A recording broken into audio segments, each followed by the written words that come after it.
പലർക്കുള്ള ഡൗട്ടാണ് നമ്മുടെ പാർട്ട്ണറെ ഡിപ്പെൻഡ് ചെയ്ത് നിൽക്കണോ എന്നുള്ളത്. And it depends on how you depend on them. 3 ടൈപ്പിൽ ഡിപ്പെൻഡൻസി ഉണ്ട്. ഒന്ന് ഓവർ ഡിപ്പെൻഡൻസി, നമ്മുടെ സോഴ്സ് ഓഫ് വാലിഡേഷനും കംഫർട്ടും നമുക്ക് എന്തെങ്കിലും പ്രശ്നം വന്നാൽ ഇമോഷൻസ് റെഗുലേറ്റ് ചെയ്യാനൊക്കെ നമുക്ക് ഈ ഒരു പേഴ്സൺ മാത്രമേ ഉണ്ടാവുള്ളൂ. ആൻഡ് എന്ത് ഡിസിഷൻ എടുക്കണമെങ്കിലും നമുക്ക് എന്ത് കാര്യങ്ങൾ ചെയ്യണമെങ്കിലും ആ പേഴ്സൺ വേണം എന്നുള്ളൊരു നീഡ് ഉണ്ടാവും. ഇത് പലപ്പോഴും ആ പേഴ്സണ് ഭയങ്കര ഒരു പ്രഷർ ഉണ്ടാക്കും. എല്ലാത്തിനും അവൈലബിൾ ആവുന്നത് കൊണ്ട് അവർക്ക് അവരുടെ കാര്യങ്ങൾ ചെയ്യാൻ പറ്റില്ല. നെക്സ്റ്റ് വണ്ണാണ് ഹൈപ്പർ ഇൻഡിപെൻഡൻസ് എന്ന് പറയുന്നത്.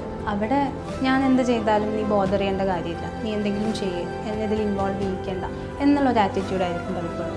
എന്ത് ഡിസിഷൻസിൽ നീ ഇടപെടേണ്ട എന്നുള്ള രീതിയിലൊരു വാൾ ക്രിയേറ്റ് ചെയ്യുന്ന പോലെ തന്നെ ആയിരിക്കും.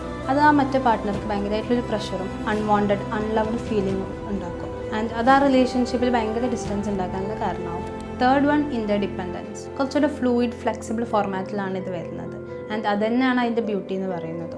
2 കേപ്പബിൾ ആയിട്ടുള്ള ആളുകൾ, അവർക്ക് അവരുടേതായ ഇഷ്ടങ്ങളും ഇൻട്രസ്റ്റുകളും ഒപ്പീനിയൻസും ഒക്കെ ഉണ്ട്. And at the same time choosing each other എന്നുള്ളതാണ് അതിൻ്റെ ബ്യൂട്ടി. സോ എല്ലാത്തിനും പോലെ ഡിപ്പെൻഡൻസി കൂടിയാലും കുറഞ്ഞാലും പ്രശ്നമാണ്. ഇതിൻ്റെ ഇടയിലൊരു ബാലൻസിനെ കീപ്പ് ചെയ്യുക എന്നുള്ളതാണ് ഇമ്പോർട്ടൻ്റ് ആയിട്ടുള്ള കാര്യം.